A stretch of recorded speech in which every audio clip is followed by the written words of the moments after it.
Today, all eyes are on King Charles III, but we cannot forget the longest reigning monarch, the spectacular Queen Elizabeth II, whose crowning ceremony was the first televised coronation. Elizabeth's father, King George VI, was crowned in 1937. The event was the first coronation to be broadcast live on the radio, reaching an estimated audience of 20 million listeners worldwide. King George V was crowned in 1911. It is the oldest colorized event we know, even though most of the footage has been lost. King Edward VII's coronation in 1902 was the first time a reigning monarch traveled by automobile to the ceremony, showcasing Britain's embrace of modern technology. Queen Victoria in 1838 was the first royal ever to be photographed. In this picture with her children, the Queen found out she had closed her eyes. In an attempt to remove what she perceived as an unflattering image, she scratched out her face while sparing the children. William IV hated ceremonies and had to be persuaded to have a coronation. He spent so little money on it that it became known as the penny coronation. It did not feature a grand banquet. Instead, the guests were served turtle soup. The coronation of King George IV in 1821 was the most expensive coronation in British history, costing over £21 million. The king was known for his love of luxury and extravagance, and he spared no expense in planning his coronation.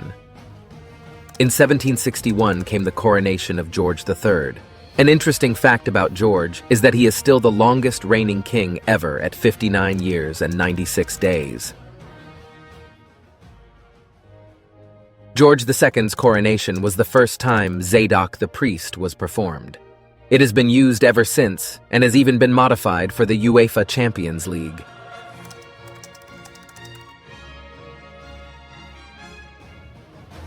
George I was the first ever German king of England. His coronation is noted for excluding his wife, whom he had imprisoned over a very famous, scandalous affair. The music for Anne's coronation was composed by William Croft, who was a prominent composer of the time. His anthem, God Save the Queen, became the official national anthem of Great Britain.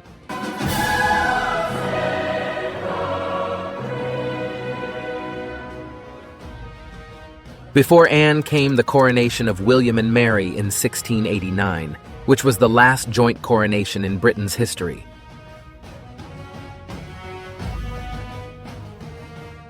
James II was the last Roman Catholic monarch to be crowned in England. His coronation was held on April 23, 1685. James's brother Charles II was the last monarch to be crowned while wearing a full suit of armor, a tradition dating back to medieval times. His coronation took place on April 23, 1661, and since then the royal family has switched to more comfortable robes. Charles I was crowned in 1626, and his reign was marked by conflicts with the Parliament, which eventually led to his execution.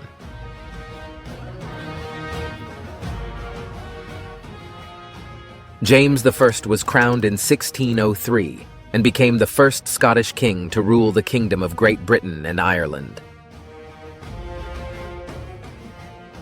The coronation of Queen Elizabeth I took place in 1559. Elizabeth was the first monarch to wear a gown made entirely of English silk. Prior to that, monarchs had worn garments made of imported fabrics such as velvet and satin.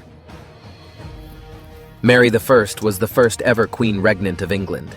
She was crowned queen in 1553 after centuries of men ruling the country. Edward VI was the first Protestant king of England. He was crowned at just 9 years old, making him the second youngest king ever. Henry VIII was the first time the oath of supremacy was introduced, and it required all public officials to swear allegiance to the king as the head of the church and to renounce any allegiance to the Pope. Henry VII was crowned on October 30th, 1485. His coronation was notable for the presence of the first black person to attend a coronation in England. His name was John Blank, and he was a trumpeter in the royal court. Richard III's coronation took place on July 6, 1483. It is the last time a coronation took place in York, and he was also the last king to die in battle. Edward IV in 1461 was the first person to conduct his coronation entirely in English.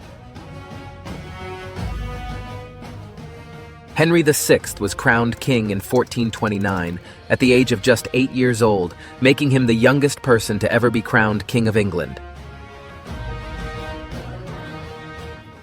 Henry V was crowned on April 9, 1413.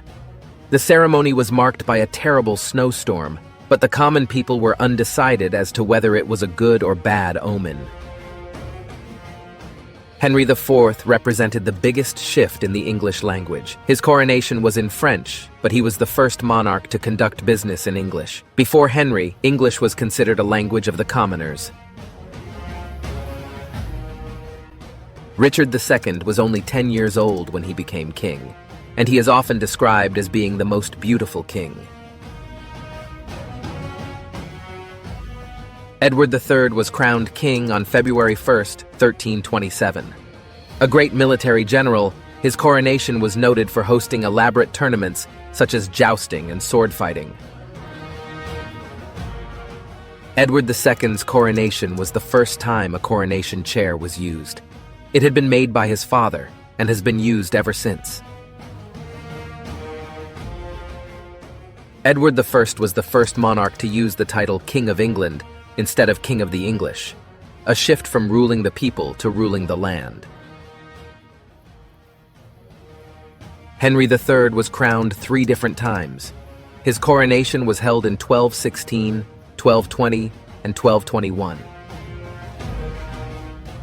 During the coronation banquet of John in 1199, several Scottish nobles attempted to seize the Stone of Scone, an ancient symbol of Scottish kingship, which was kept beneath King John's throne. The attempt was unsuccessful, and the stone remained in English hands until 1996. When Richard I was crowned as king in 1189, he refused to take the English oath. He saw them as ancient and famously declared that he would sell London itself if he could find a buyer, showing a disregard for the people and institutions of his kingdom. During the coronation feast of Henry II, a quarrel broke out between Henry's Norman and English followers, leading to violence and chaos. To calm the situation, Henry himself had to intervene and release some English prisoners who had been taken by the Normans. Not much is known about Stephen, but it is known his father had a reputation for being a coward during the First Crusade.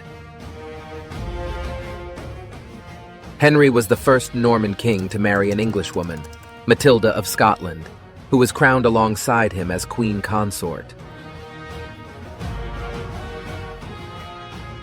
William was often called Rufus, perhaps because of his ruddy appearance or more likely due to having red hair as a child. The first documented coronation ever at Westminster was that of William the Conqueror on the 25th of December, 1066, almost 1,000 years ago.